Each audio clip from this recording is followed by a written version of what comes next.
During the election for North Durham, there was a significant disturbance in the marketplace. In a later court case, it was determined that 7 of the defendants were guilty of affray and disturbance. The peace was breached, stones were thrown, and a great deal of property damaged. It was just a small part of what was a very boisterous election, with harm to people and property a widespread feature of the contest. You've not heard about it in the newspapers because this all happened in 1868. What's more, this wasn't an isolated contest. At the very next election in 1874, for instance, there was outright rioting in nearby Hetton, in which any bystanders who weren't wearing party colours such as rosettes were attacked. Things went so far that the local police themselves were surrounded and chased by the rioters, eventually being besieged inside their own police station. The crowd broke into the station, broke free some arrested rioters, and proceeded to smash every single piece of furniture in the place. This sort of mass violence was very dangerous to policemen, participants, bystanders, and the rioters themselves. Whether intentional or accidental, even the smaller incidents could have grave consequences. In the 1868 election, when stones were thrown in the marketplace, one Thomas Sewell was standing in the marketplace at 1:45 in the afternoon. He crossed it to go to a Mr. Shields's shop when he was felled by a stone. He died that very evening in hospital. Electoral violence plagues the modern world, but it's clearly not a new phenomenon.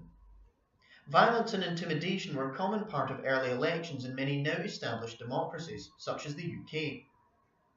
Our project on the causes and consequences of electoral violence in England and Wales between 1832 and 1914 seeks to examine the phenomenon of electoral violence from a broader perspective. Jointly funded by the Economic and Social and Arts and Humanities Research Councils, it's based at the University of Durham. The project will use new detailed data to examine electoral violence in England and Wales between the Great Reform Act of 1832, which significantly expanded the numbers eligible to vote, until before the Great War in 1914. Based on the exceptionally detailed historical records available for Britain in this period, we will provide new answers to some of the most challenging questions about what leads to electoral violence and about its effects. Our findings will be useful not just to historians, but to contemporary scholars of election violence and practitioners seeking to tackle this problem. Most existing research focuses on modern-day emerging democracies. So why study an historical case to learn about what drives electoral violence? First, electoral violence was successfully eliminated in Britain. This allows us to examine which factors led to its decline, which is not possible in contemporary cases where electoral violence tends to persist.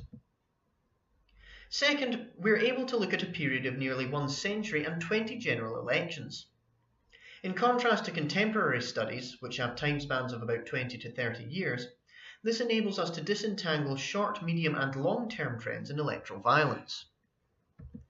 Finally, the available data on election violence and other variables of interest in England and Wales during this time period is exceptionally good, especially when compared to contemporary cases.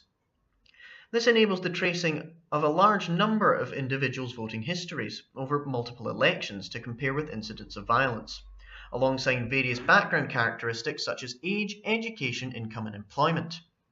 In this way, we can study the microdynamics of electoral violence and attempt to uncover how violence affects voting behaviour over time and across multiple elections. Very importantly, this offers the chance to revise existing historical understandings of 19th century Britain. We will provide a new contextual account of electoral violence, providing a much more careful and geographically specific picture of election violence. Current work on this is based on much smaller numbers of digitised newspapers, but even a cursory online search of the vast new materials available suggests that it was far more widespread than has been thought before. But that begs the questions: how widespread? Where was it concentrated? Was it concentrated at all? What types and intensity of violence were common? Who were the perpetrators? Was there any patterns in the types and party allegiances of people targeted? Overall, one of the most important questions we're looking at is to address whether violence was exclusively or almost exclusively a cultural phenomenon.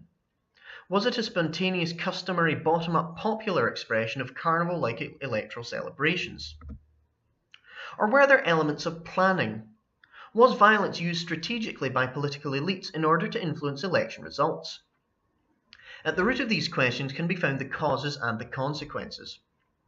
But how do we intend to go about all of this?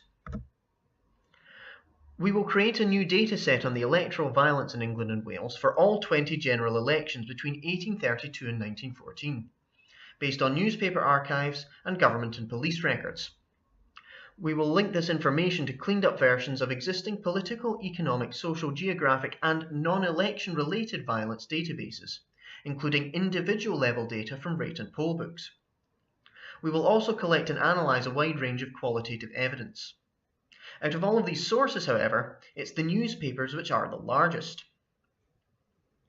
Given the boggling number of digitised newspapers now available to scan and search on various databases, we intend to build up a large database of violent events based on different newspaper reports. This will be done by a team of coders, working with a specially designed and easy-to-use online platform in order to read, analyse and categorise reports of election violence. The collection and categorisation of newspaper material is scheduled to begin in summer 2018, with the collection of related quantitative data and qualitative information to take place in tandem with this. After this, a deep and wide-ranging analysis of what's collected will be undertaken, with the intention of publishing the results of these in a monograph and series of related journal articles. For more information on the project, please consult our website at www.victorianelectionviolence.uk or contact us directly at victorian.electionviolence@durham.ac.uk.